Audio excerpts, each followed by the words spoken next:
Vocabulary is very important in geometry, so in this lesson we're going to look at some of the geometric definitions that we will use most in this class. So starting off, let's look at a point. So to understand all of geometry, everything is made up of points. And a point is just a location in space. There is no dimension to it, so it has no length, no width. It is just a location in space. And the way that we show that something is a point is by using a capital letter. So here, this point is named A, and notice that it is capital. So lowercase letters are reserved for variables. Capital letters are used in geometry to show points. So once we have a collection of points that are arranged in a certain way, we get a line. So a line is a series of points that extends forever in one dimension. So notice that this line, it has arrows on the left and the right. That is its one dimension. So think about a number line. A number line is one dimension. And here, this line is defined by 2 points that are named. So point B and point C are on this line, and that's how it will be named. There are many, many more points on this line. We just chose 2 of those to name it. So there are an infinite amount of points that make up this line. When we are notating that something is a line, we use the capital letters for the points that we're using, and we need 2 points to name it. So here we have B and C, and then notice that there is a little line drawn above it. So when you are showing that something is a line, you're going to draw that line with 2 arrows over it, and that tells you exactly what we're talking about. So I'm going to skip around a little bit up here, and the next thing we're going to talk about is a segment because it goes with a line. So a segment is one little zoomed in piece of the line. So a line segment are 2 endpoints. So the 2 places where this line ends are M and O. And the segment is made up of all the points that are in between there. So on this diagram, we have a point in the middle, but that's not part of the naming. We name a line by the 2 points that are the endpoints. So here we have M and O as the endpoints, and then we just draw a little line above it. So this one does not have any arrows because this shows that it ends at point M and then on the other side at point O. So a segment stops in both directions while a line goes on forever in those 2 directions. A ray has one endpoint and goes forever in the opposite direction. So here, if we look at this first ray, the endpoint is at G. And then H tells me what direction the ray is moving in. So we have an endpoint and a directional point. So whenever we name a ray, the order that we put the letters in is very important. The first letter needs to be the endpoint. So for this particular ray, we put the G first because that is the endpoint. And then we write the directional point. So H tells us what direction it goes in. That one comes second. And then you draw a little ray above it. So it's got only the arrow on the right side. And so no matter which way the ray is facing, in that notation, the arrow is always going to be on the right side and the endpoint is always going to be on the left. So for this second ray, we're going to figure out what the endpoint is. So the endpoint is where it stops. And so the endpoint here is K. So even though the arrow is facing to the left, when I am writing it in notation, I'm going to write the K first because that's the endpoint. The endpoint has to come first. Then we just need one other directional point.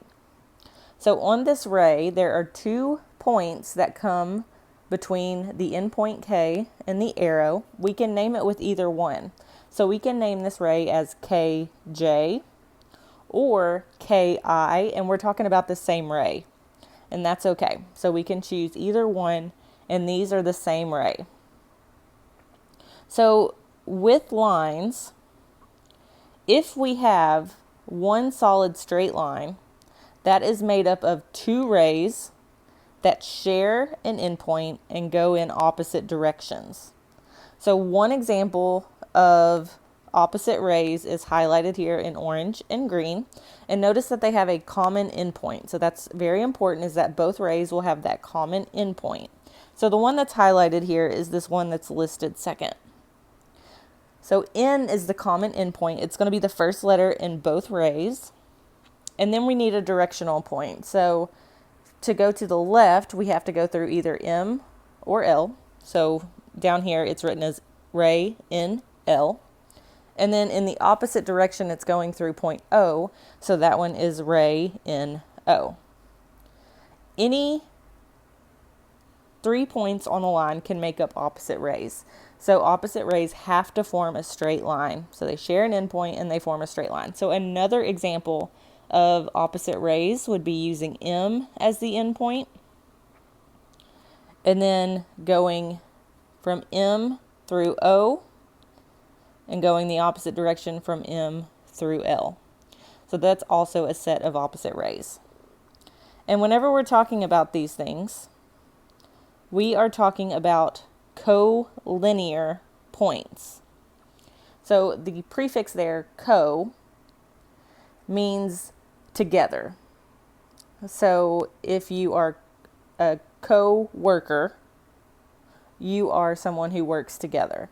So CO means together.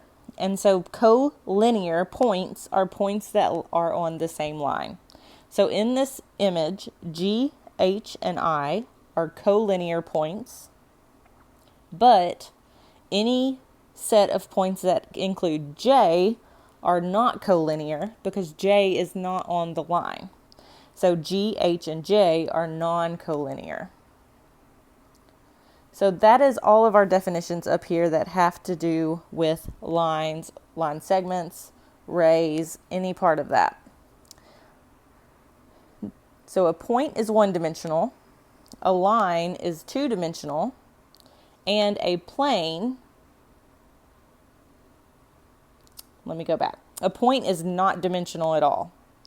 A line is one-dimensional, like the x-axis, and a plane is two-dimensional, so it extends in 2 dimensions. I was saying it wrong at first, but I caught myself. So a plane is two-dimensional. So the most common plane that we've worked with in math so far is the coordinate plane. And it is in 2 dimensions. The first dimension is the x-axis, which is horizontal, and the second dimension is the y-axis, which is vertical. That coordinate plane has no thickness.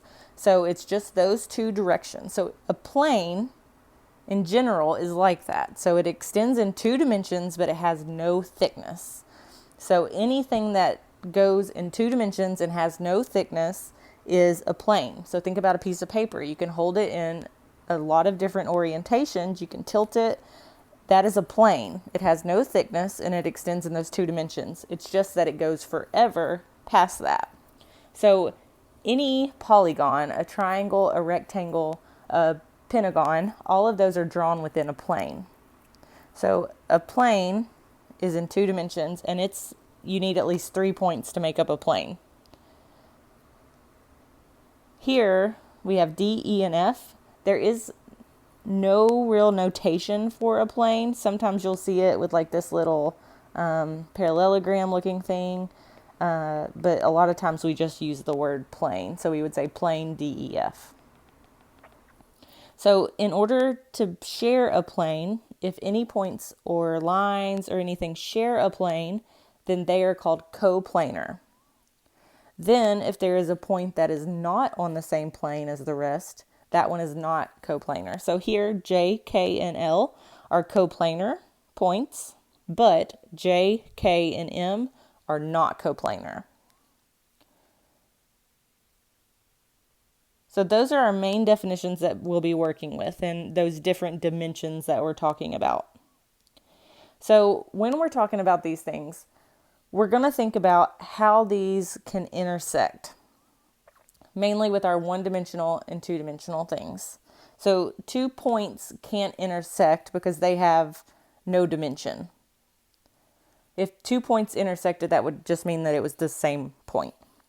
So if we're talking about lines, and we're talking about lines that are in the same plane, there are 3 possibilities of how these lines can intersect.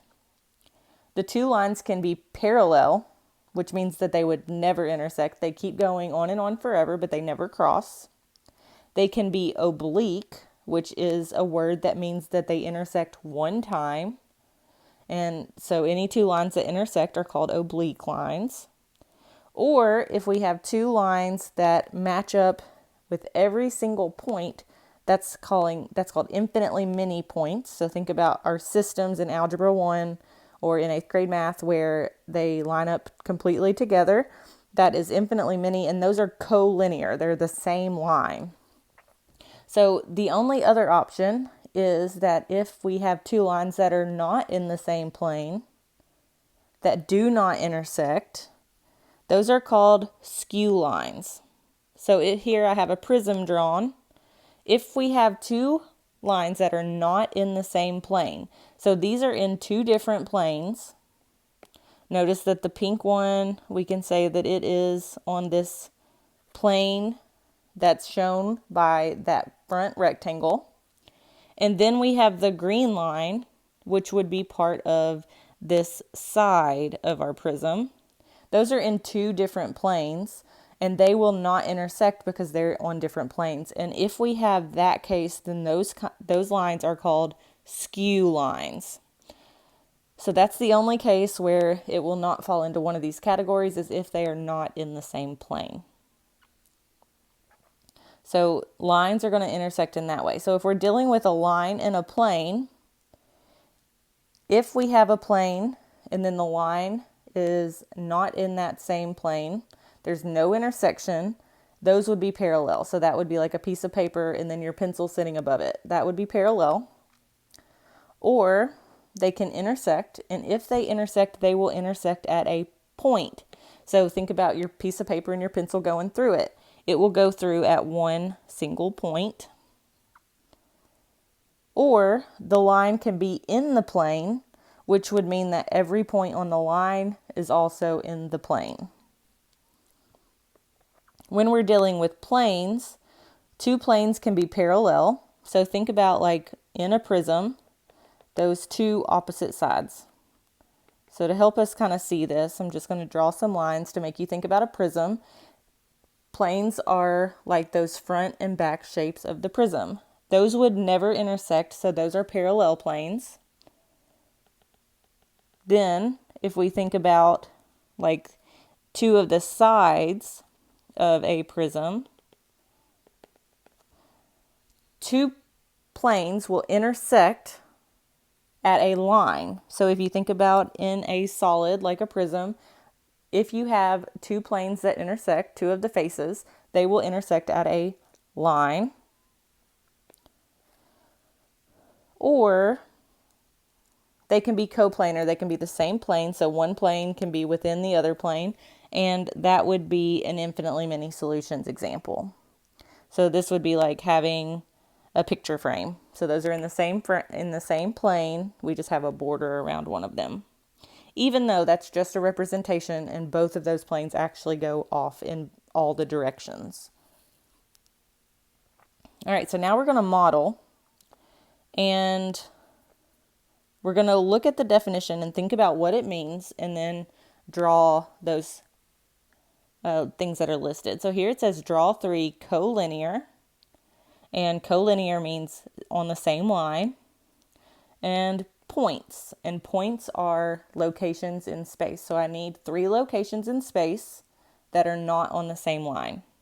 So draw three non-collinear or three collinear points. So 3 points that are on the same line. So if I have 1 point here and I want another point, I know that they're going to need to be on a line. So I'm going to go in and draw my line. And then I can mark 3 points that are on that line. So 3 collinear points. Let's go in and name them. Points need to be named with capital letters. So let's call this X, Y, Z. So X, Y, and Z are collinear points. Next, we need to draw 3 non-collinear points. So we need points, we need locations in space, but we need 3 points that are not collinear. So that means that any two of them can be collinear, but the third needs to be different. So let's draw a line again first, because collinear means that they need to be on the same line. So if I put two of my points, let's say M and N, if I put those on the line, then to make it non-collinear, I need to have a third point that is not on the line. So even though M and N are collinear, once we throw in O into that set, M, N, and O are not collinear. So any two of those can have a line through it, but all three are not collinear. All right, here we have some notation. So I see capital A and capital B. That tells me that there are 2 points, A and B. Capital letters mean points. So I have A and I have B.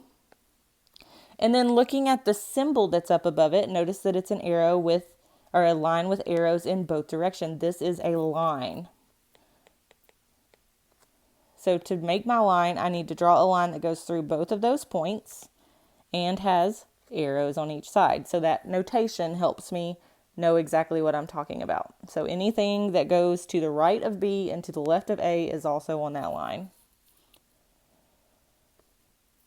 All right, the next thing says draw CD, and this one has the notation of just that flat line between it.